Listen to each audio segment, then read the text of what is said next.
সচিবালয় থেকে উপদেষ্টা নাহিদ এবং আসিফ মাহমুদকে সরানোর জন্য বের করার জন্য গভীর ষড়যন্ত্র অব্যাহত রেখেছে পরাজিত শক্তির দোসরেরা।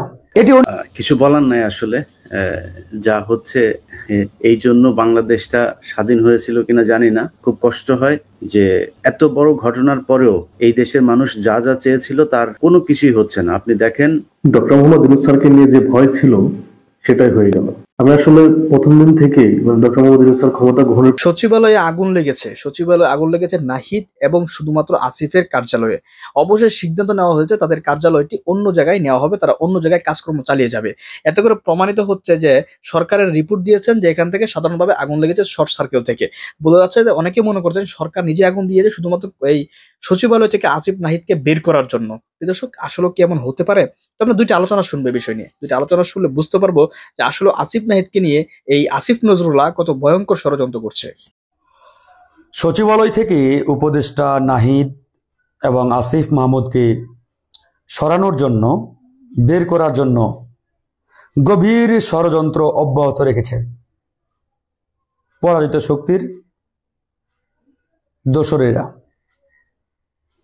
এটি অনেকেই খালি চোখে হয়তো বুঝতে পারবেন না বা বোঝার চেষ্টাও হয়তো অনেকে করবেন না, কিন্তু এটা নিশ্চিত থাকেন যে আমাদের এই তরুণ উপদেষ্টা আসিফ এবং নাহিদ তাদেরকে কিভাবে বাংলাদেশ সচিবালয়, যেখান থেকে বাংলাদেশ পরিচালিত হয়, সেখান থেকে বের করা যায় সেটা নিয়ে বড় ধরনের একটি চক্রান্ত এবং ষড়যন্ত্র শুরু হয়েছে। এই যে গত কয়েকদিন আগে সচিবালয়ে ভয়াবহ অগ্নিকাণ্ড ঘটল, আগুন লাগলো, এটাকে অনেকেই সাধারণ কোনো আগুন মনে করেন যে আগুন তো লাগতেই পারে। ইভেন সরকারি যে তদন্ত কমিটি, সেই তদন্ত কমিটির প্রতিবেদনও তারা এটাকে সাধারণ আগুন বলেছেন। শর্ট সার্কিট থেকে নাকি এই আগুন লেগেছে। How ridiculous!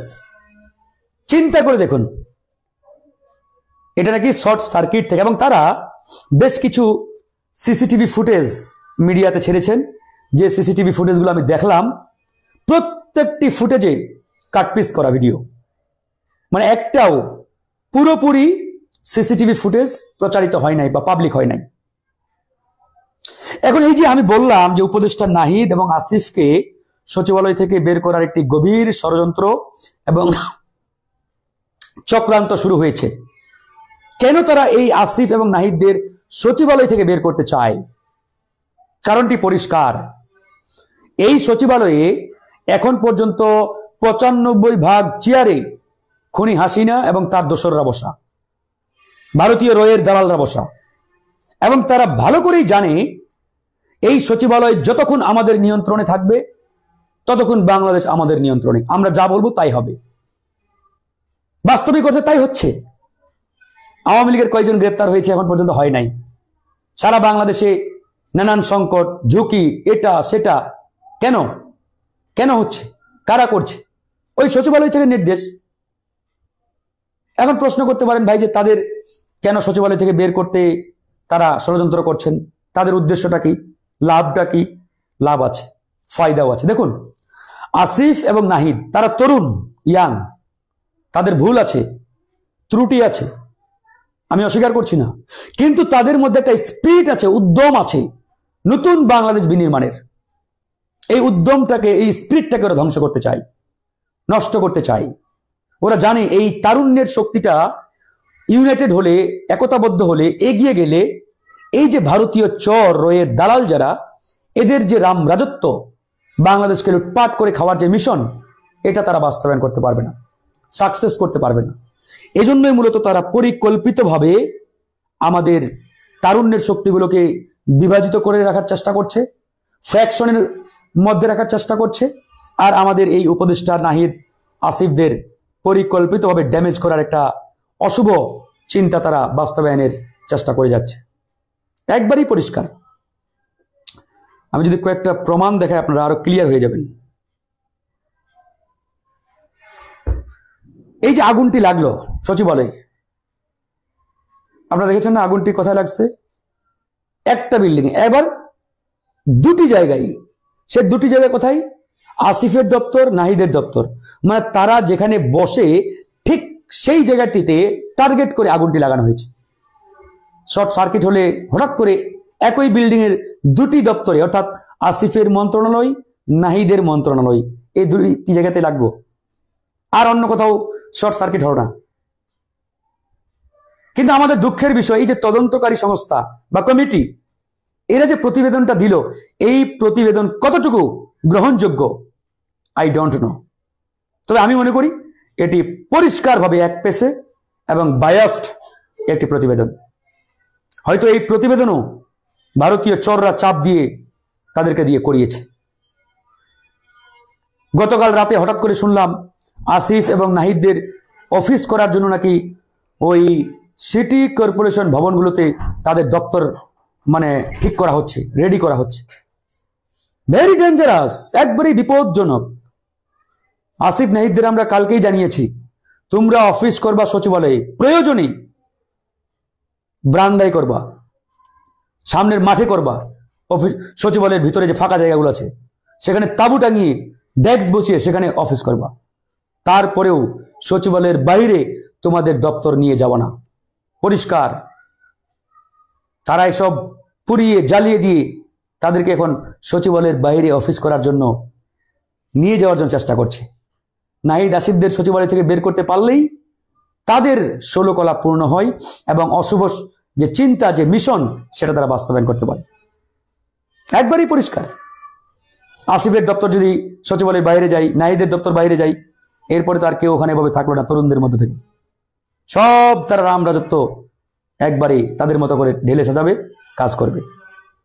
তো এই জন্য আমরা বলেছি বাইরে যাওয়া যাবে না, সচিবালয়ের মধ্যেই প্রয়োজনে যতদিন তোমাদের দপ্তর মন্ত্রণালয় ঠিক হতে সময় লাগবে ততদিন ব্রান্দায় কিংবা অন্য কোনো রুমে অফিস করবা, এর বাইরে যাওয়ার কোনো সুযোগ নেই। বন্ধুগণ, এগুলো অত্যন্ত ডেঞ্জারাস কথা। হ্যাঁ, আমরা সরকারকে অনেক সমালোচনা করছি, দোষারোপ করছি, ট্রু। এই সরকারের উপদেষ্টা পরিষদে অনেক অর্থ দেশ পরিচালনায় অজ্ঞ ব্যক্তি আছেন। এদের কারণে এই সরকার যথাযথ ফাংশন করছেন না। আমরা বলেছি এই উপদেষ্টা পরিষদ সংস্কার করার জন্য, তারা কথা শুনে না। এই জন্য নানান সংকট, নানান সমস্যা সারা দিক থেকে কিন্তু শুরু হয়েছে। তারা না করলে সামনে আরো বড় বিপদ দেখা দিবে এবং এই বিপদগুলো ডিল করা, সমাধান করা তাদের পক্ষে সম্ভব হবে না। আমরা অপেক্ষা করছি, কথা বলছি তাদের সাথে, দেখি কতটুকু করে। আর কিছু বিষয় আপনাদের সাথে মনে করি যে শেয়ার করা দরকার। আসলে এই যে তারুণ্যের অগ্রযাত্রা, তারুণ্যের শক্তি, এই শক্তিগুলোকে কেন জানি পরিকল্পিতভাবে বিগত 54টি বছর বাংলাদেশের রাজনৈতিক দল, আগ্রাসী রাজনৈতিক শক্তিগুলো ইচ্ছাকৃতভাবে ডিভাইডেশনে রেখেছিল, পরিকল্পিতভাবে। কেন? কারণ তারা জানে যে এই তরুণরা যদি ইউনাইটেড হয়ে যায়, ঐক্যবদ্ধ হয়ে যায়, তাহলে তারা তাদের অশুভ চিন্তা, অশুভ শক্তি বা অশুভ রাজনৈতিক ফায়দা এই তরুণদেরকে ব্যবহার করে আর করতে পারবে না। আর তরুণরা ইউনাইটেড হলে এইসব মানধাত্তার আমলের যে চিন্তা চেতনা, এগুলো বাস্তবায়ন সম্ভব নয়। এই তরুণরা ইউনাইটেড হলে তরুণদেরকে ব্যবহার করে সিরি হিসাবে ক্ষমতায় যাওয়া যাবে না। এই জন্য তারা পরিকল্পিতভাবে তারুণ্যের শক্তিগুলোকে বিভাজনের মধ্যে রেখেছে, আলাদা করে রেখেছে। তাই এই তারুণ্যের শক্তিগুলোকে আর বিভাজনের মধ্যে রাখা যাবে না। তারুণ্যের প্রত্যেকটি শক্তিকে এক হতে হবে, এক করতে হবে। দেখেন এই আন্দোলন, জুলাই আগস্ট বিপ্লব, তারুণ্যের শক্তিটাই কিন্তু সামনে ছিল, লিড দিয়েছে। আমরা রাজনৈতিক দল সবাই ছিলাম, এবং বিএনপি বলেন, জামাত বলেন, আমরা গণ অধিকার পরিষদ বলেন, অন্যান্য দল, এই প্রত্যেকটা দলের তারুণ্যের যে শক্তিটা, বিএনপির যে তারুণ্যের শক্তিটা, তারা কিন্তু সামনে থেকে এই আন্দোলনে বলিষ্ঠ ভূমিকা রেখেছে। জামাত ইসলামের তারুণ্যের যে শক্তিটা, তারা কিন্তু সামনে থেকে বলিষ্ঠ ভূমিকা রেখেছে। আমরাও তরুণ, আমরাও বলিষ্ঠ ভূমিকা রেখেছি।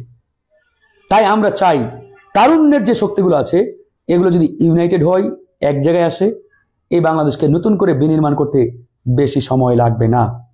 আর এই তারুণ্যের শক্তিগুলোকে এক হতেই হবে নতুন বাংলাদেশ বিনির্মাণের জন্য। আপনি যে আকাঙ্ক্ষিত বাংলাদেশের চিন্তা করছেন, আপনি যে স্বপ্নের বাংলাদেশের চিন্তা করছেন, সেই স্বপ্নের বাংলাদেশ বিনির্মাণ তখনই সম্ভব হবে যখন প্রত্যেকটি তারুণ্যের শক্তি ইউনাইটেড হবে, ঐক্যবদ্ধ হবে।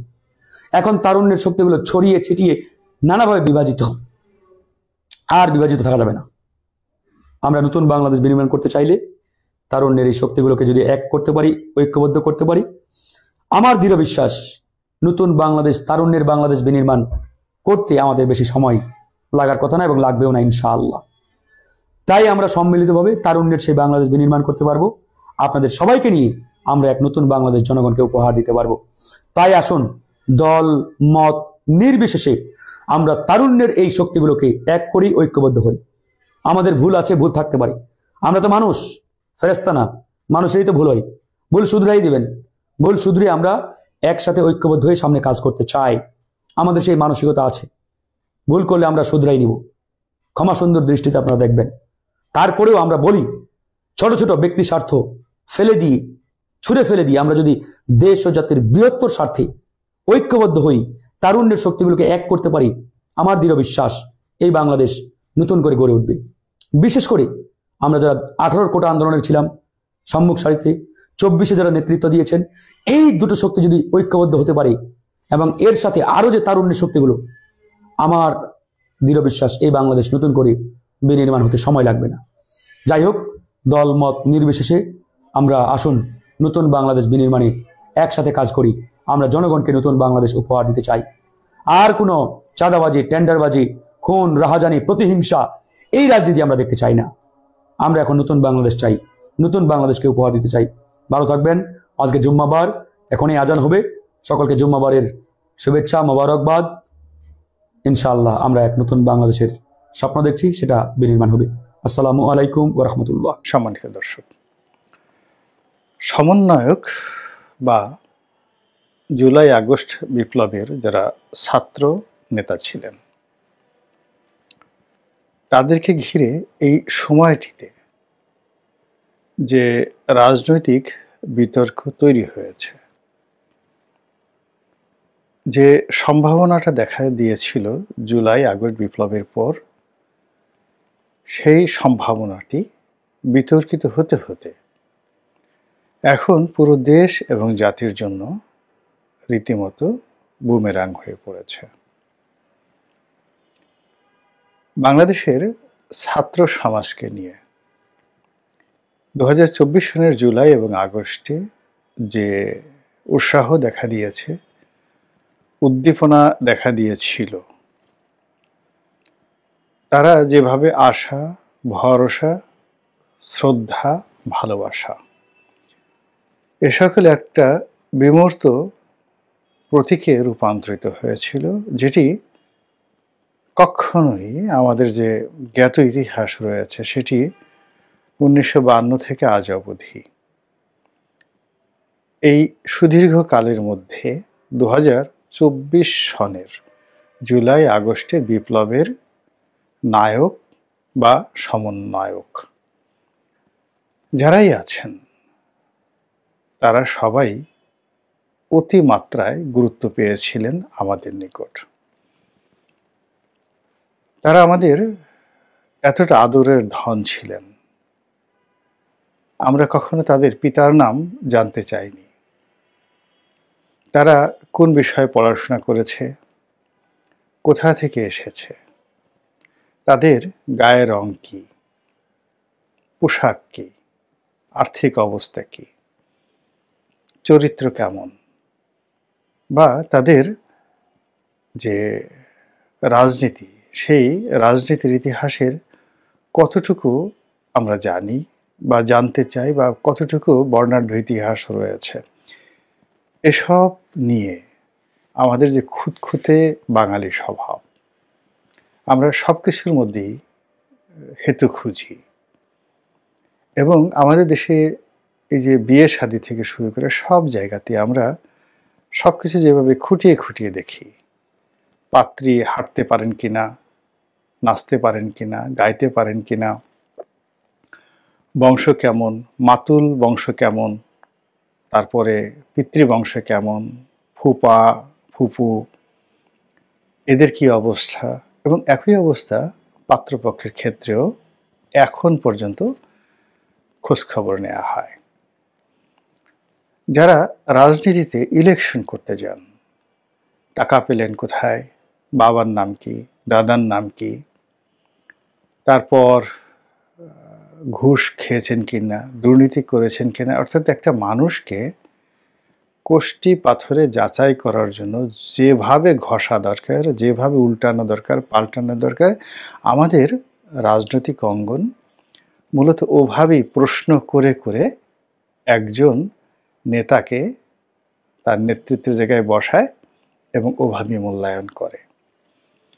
এবং নেতার যেভাবে পক্ষের লোক রয়েছে তদ্রূপ বিপক্ষের লোকের অভাব নেই। বাংলাদেশে বেগম খালেদা জিয়া কিংবা শেখ হাসিনা কিংবা জনাব সজীব ওয়াজেদ জয়, ওনাদের প্রচুর ভক্ত এবং অনুরাগী আছেন, তার সঙ্গে সঙ্গে তাদেরকে নিয়ে ট্রল করার মতো লোকের অভাব নেই। এবং এটা আজ থেকে নয়, একেবারে প্রথম দিন থেকে, যেদিন তারা রাজনীতিতে এলেন। তো এই জমানার আগে যদি এরশাদ জমানা চিন্তা করেন, জিয়াউর রহমানের জমানা চিন্তা করেন, বঙ্গবন্ধুর জমানা চিন্তা করেন, কিংবা তারও আগে সেই হক ভাসানীর জমানাতে বাঙালির এই খুঁতখুঁতে স্বভাব সব সময়ই ছিল। কিন্তু আমরা এই স্বভাবটিকে ধামা চাপা দিয়েছিলাম, কবর চাপা দিয়েছিলাম আমাদের এই সমন্বয়ক সন্তানদের বেলাতে। আমরা কেউ জিজ্ঞাসা করিনি কে হাসনাত আব্দুল্লাহ, কে শারজিস, কি তার পরিচয়, কোনো কিছু নয়। খালি আমরা শুনেছি এরা সমন্বয়ক, অমনি আমরা তাদেরকে বিশ্বাস করেছি, টাকা দিয়ে, পদ দিয়ে, পদবি দিয়ে, সম্মান দিয়ে, মর্যাদা দিয়ে। এবং এ জাতি কখনোই তার 100 বছরের ইতিহাসে এতটা দেয়নি যেভাবে এই অল্প কয়েকদিনে, মাত্র জুলাই এবং আগস্টের এই 30-35 দিনের আন্দোলনে যারা রাজপথে ছিলেন, নেতৃত্ব দিয়েছেন, তাদেরকে জাতিগতভাবে আমরা যা দিয়েছি ইতিপূর্বে আমরা কাউকে কখনো দেইনি। আমরা সবাই যেটি করেছি অতীতকালে, অর্থাৎ কেউ তার জীবন দিয়ে দিয়েছে রাজনীতির জন্য, যৌবন দিয়ে দিয়েছে, ব্যবসা বাণিজ্য তস নস করে দিয়েছে, তারপর 1000-এর মধ্যে একজন লোক সফল হয়েছেন। বিশ্ববিদ্যালয়ের রাজনীতি, তৃণমূলের রাজনীতি, সব রাজনীতির কথা চিন্তা করেন। সব জায়গাতেই যারা রাজনীতি করতে আসেন 100 জন নয়, 1000 জনের মধ্যে মাত্র একজন মোটামুটি সফল হন। এমপি হওয়ার স্বাদ থাকে সকলের। 300 জন এমপি যেভাবে আসেন, দেখেন কতজন, অর্থাৎ 1000 জন প্রতিদ্বন্দ্বীকে পেছনে ফেলে একজন এমপি প্রার্থীকে সামনে আসতে হয়। এবং এভাবেই 100 বছর ধরে আমরা চর্চা করে আসছি। তো সেই জায়গা থেকে সরে গিয়ে, ছাড় দিয়ে আমরা এই সমন্বয়ক বন্ধুদেরকে যে সম্মান মর্যাদার আসনে বসিয়েছি, সেটি এখন রীতিমতো ধূলিসাৎ হয়ে গিয়েছে। এবং এই ধূলিসাৎ হওয়ার ফলে যা হয়, বাঙালি যেভাবে মানুষকে মাথায় করে নাচাতে পারে, আবার মাথা থেকে নামিয়ে আছাড় দিতে পারে, যেভাবে শেখ হাসিনার ভয়ে থরথর করে কাঁপতে পারে, আবার এই বাঙালি শেখ হাসিনাকে এমন ভয় দেখাতে পারে যে তার কণ্ঠ রুদ্ধ হয়ে যায় এবং তিনি বাংলাদেশ ছেড়ে পালিয়ে যেতে বাধ্য হন। অসংখ্য উদাহরণ আমি এভাবে দিতে পারবো। তো কাজেই আমাদের এই যে সমন্বয়ক বন্ধুরা, তারা প্রথম দিন থেকে আজ অবধি ডিফ্যাক্টো সরকার হিসাবে কাজ করছেন। প্রথম থেকে আমরা তো কেউ কথা বলিনি, কিন্তু গত 1 মাস ধরে আমরা এখন কথা বলছি। অনেকে তাদের সমালোচনা করছি, তাদের ব্যক্তিগত জীবন নিয়ে আলোচনা করছি, কথাবার্তা, পোশাক আশাক, চেহারা সুরত নিয়ে আমরা কটাক্ষ করছি, এটা সত্য কথা। তারা এখানে নেতৃত্বে যারা আসছেন সবাই নিম্ন মধ্যবিত্ত পরিবারের সন্তান।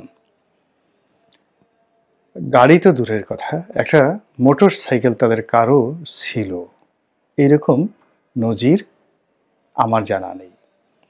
কিন্তু এখন নাকি তারা Mercedes, BMW, Pajero, Prado, Audi এ সকল গাড়িতে চলাফেরা করছেন এবং এটি নিয়ে তাদের কোনো অনুশোচনা নেই, তারা বরং গর্ব অনুভব করছেন। এবং তারা মনে করছেন যে যে সকল গাড়িতে চড়ে তারা কাজ করতে আনন্দ অনুভব করবেন। তো সেই গাড়িতে করেই তারা ঘোরাফেরা করবেন। এটি আর কয়দিন পরে যদি এমন হয় যে বাড়িতে তারা থাকতে স্বাচ্ছন্দ্য বোধ করবেন, সেই বাড়িতেই তারা থাকবেন। আর এই লিপসা থেকে যদি ঢাকা শহরের ভালো ভালো বাড়িগুলো পছন্দ হয়ে যায়, আপনি কি বলবেন? তারপর যদি তারা জীবন সঙ্গী বা জীবন সঙ্গিনী, এখানে তো ছেলে মেয়ে আছে, সেগুলো পছন্দ করার ক্ষেত্রে পছন্দ করে বসেন যে ওই মেয়েটিকে আমাদের খুব পছন্দ বা ওই মহিলাকে খুব পছন্দ, হোক সে কারো বেটি, কারো বধূ, কারো কন্যা, কারো প্রেয়সী।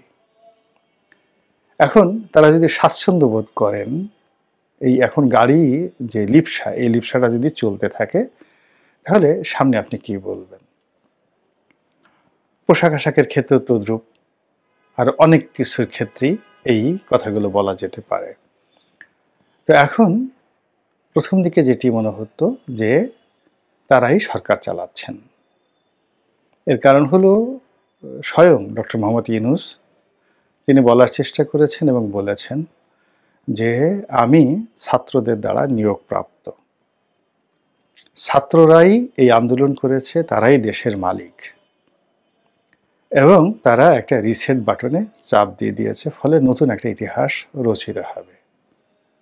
তো এরকমভাবে একটি ডিফ্যাক্টো সরকার হিসেবে এই সমন্বয়করা প্রথম থেকে জনগণের ভালোবাসা পেয়েছিল।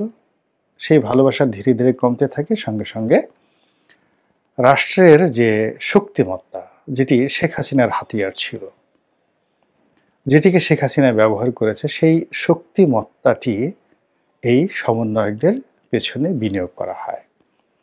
আর এখন এটি তাদের জন্য এতটা অপরিহার্য হয়ে পড়েছে যে রাষ্ট্রীয় শক্তি ছাড়া তারা 1 মিনিট মুভ করতে পারবেন না।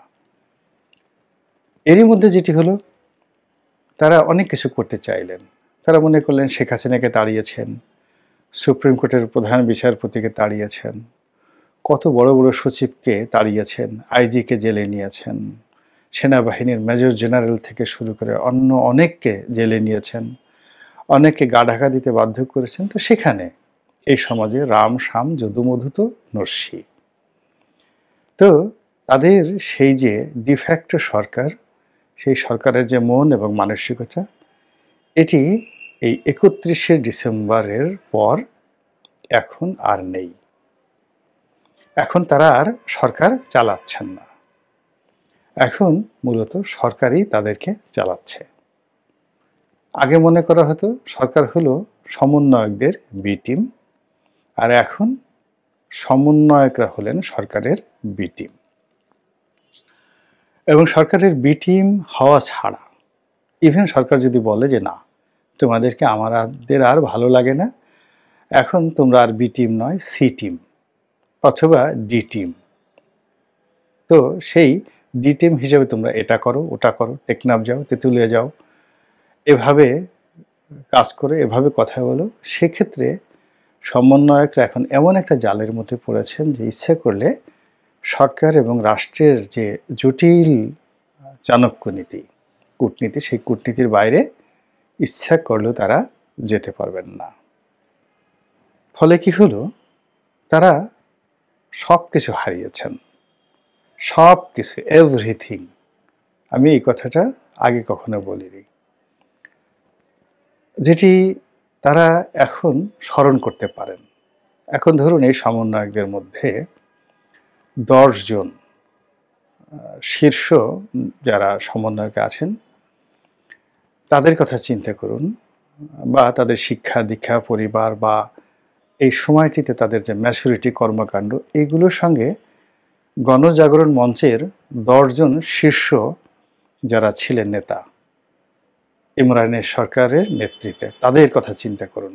দেখবেন যে ওরা অনেক ভালো ছিল সব দিক থেকে, যোগ্যতা, অভিজ্ঞতা, বংশ, শিক্ষা দীক্ষা, সব দিক থেকে। কিন্তু রাষ্ট্রীয় কূটচালে এবং রাজনীতির কূটচালে তারা শুধু হারিয়ে যাননি, ধ্বংস হয়ে গেছেন। একইভাবে যদি হেফাজতের কথা চিন্তা করেন, হেফাজতের কওমি লাইনের আলেম ওলামা, কিন্তু তাদের শিক্ষা দীক্ষা, আমরা যারা সাধারণ মাধ্যমে পড়াশোনা করি, জেনারেল মিডিয়ামে, এমনকি ইংলিশ মিডিয়ামে, এমনকি অক্সফোর্ড ক্যামব্রিজে পড়াশোনা করি, সার্বিক বিচারে একজন কোরআনের হাফেজ তার পুরো কোরআনটা মুখস্থ থাকে। তিনি ফার্সি ভাষা জানেন, আরবি ভাষা জানেন, উর্দু জানেন, আর ইংরেজি তো জানেনই। এরা গান গাইতে জানেন, এরা আরো অনেক কিছু করতে জানেন। এদের এক একজনের 4টি-5টা করে যদি বউও থাকে, আশেপাশের লোকজন কিন্তু টের পায় না। যেখানে আমরা একটা স্ত্রী নিয়ে বা আপনি একটা প্রেমিক নিয়ে মানে ডেইলি 11 বালতি পানি খান, সেখানে এদের অনেকের বিরুদ্ধে অভিযোগ তাদের বহু প্রেমিক রয়েছে, বহু স্ত্রী রয়েছে, আর ওই যে প্রভু ইস্কনের যে চিন্ময় প্রভু, তার যেমন পুং মৈথনের অভিযোগ তার বিরুদ্ধে আছে যে তিনি সে সমকামিতায় লিপ্ত, আল্লাহ মাফ করুক। এরকম অভিযোগ আমাদের এই সমাজের ওই অনেকের বিরুদ্ধে আছে। এরা মসজিদের সিঁড়ি ঘরের বসে সেখানে হিল্লা বিয়ের নামে সেই বিয়ে করে একটা রমণীকে 1 ঘন্টার মধ্যে শয্যার সঙ্গী করে ফেলে। মানে তাকে কনভিন্স করে, আপনি চিন্তা করেন, 1 ঘন্টার মধ্যে কনভিন্স করে তাকে বিয়ে করে ফেলে, বিয়ে করে সঙ্গে সঙ্গে মসজিদের সিঁড়ির গোড়ায় তাকে সঙ্গম করে, আবার সেই সঙ্গমের পাহারা দেওয়ার জন্য তাদের সঙ্গীর সাথে থাকে, আবার 1 ঘন্টা পরে তালাক দিয়ে দেয়। তো এইরকম একটি সম্প্রদায় একত্র হয়েছিল almost 20 lakh, more than 20 lakh. তারা বলে 1 কোটি, আমি 20 লাখ বললাম। তো এদের যারা শীর্ষ নেতা ছিলেন, পজিটিভ অর্থে তাদের মান আছে, সম্মান আছে, মর্যাদা আছে, আর নেগেটিভ অর্থে তাদের সব কিছু আছে। তো ওদের সঙ্গে আপনি এই যারা সমন্বয়ক আছেন তুলনাই করতে পারবেন না। কিন্তু রাজনীতির কূটচালে যে শেখ হাসিনাকে তারা ক্ষমতাচ্যুত করবে, সেই শেখ হাসিনাকে তারা কওমে জননী উপাধি দিয়েছে, আম্মা ডেকেছে। আর সেই শেখ হাসিনার ভয়ে, তার ডিজিএফআইয়ের ভয়ে, তার এনএসআইয়ের ভয়ে সকালে বিকালে নিজের আব্বাকে যতবার না ডেকেছে, তার চেয়ে শেখ হাসিনার আব্বাকে ততবার বেশি ডেকেছে। তারাও টিকতে পারেনি, this sort of quality people. তো সেক্ষেত্রে রাষ্ট্রীয় কূটচালের মধ্যে যেহেতু সমন্বয় একটা পড়ে গেছে, কাজেই তারা সেই যে সরকারের যখন তারা নিয়োগকর্তা ছিলেন, সরকার ছিল তাদের বি টিম, সেখান থেকে মাত্র 4-4.5 মাসের মাথায় তারা এখন সরকারের বি টিম হয়ে গেছে। আগামী মাসে সরকারের কোন টিম হয় সেটা দেখ। দর্শক, আলোচনা শুনেছেন, শুনে বুঝতে পেরেছেন, এটা আমি ভেবেছিলাম, এবং সাংবাদিক ইলিয়াসও এটা বলেছেন যে আসিফ সবকিছু ঠিক রাখলো এবং আগুন লাগলো, সব পুড়ে গেল, মধ্য থেকে সচিবালয় থেকে আসিফ নাহিদকে বের করে দেওয়া হলো, তাদের কার্যালয় অন্য জায়গায় নিয়ে যাওয়া হলো। এখন কথা হচ্ছে সেখান থেকে আবার কি কার্যালয় ঠিক করে তাদেরকে আবার এই সচিবালয়ে আনা হয় কিনা, এটা দূরত্ব কতটুকু হতে পারে। এমন হতে পারে যে আসিফ নাহিদের জন্য দুর্নীতি বা সবকিছু অনিয়ম করতে পারতেছিল না সচিবালয়ে, তারা তাদেরকে সেখান থেকে বের করে দিয়ে এখন তাদের মধ্যে দুর্নীতি তারা করতে পারবে, এমন একটা আশঙ্কা থাকতে পারে। কারণ সচিবালয়ের অনেক কিছুই এরাই কন্ট্রোল করেছে, এবং এদেরকে বাদ দিয়ে কিছু করতে গেলে অনেকে হয়তো বা বিপদগ্রস্ত বা কিছু একটা করেছে। কিন্তু এখন আসিফ নজরুল্লাহ প্রকাশ্যে বা সহজে দুর্নীতি করতে পারবে, কারণ এখন হাসিনার স্টাফই তো রয়েছে, তারা তো সবই দুর্নীতিবাজ। তো তারা যখন সেখানে রয়েছে, তার কিন্তু দুর্নীতি করতে হয়তো আসিফ নজরুলদের, ফারুকিদের সহজ হবে। এজন্য নাহিদ এবং আসিফকে সেখান থেকে সরিয়ে তারা এখন মানে খুব সাবলীল ভাবে ঘুষ খেতে পারবে। এটা আসলে সাংবাদিক ইলিয়াসও বলেছে এবং আমি মনে করছিলাম, এখন বাস্তবতা এদিকে যাচ্ছে এবং এটা অনেকেই এখন মনে করতেছে।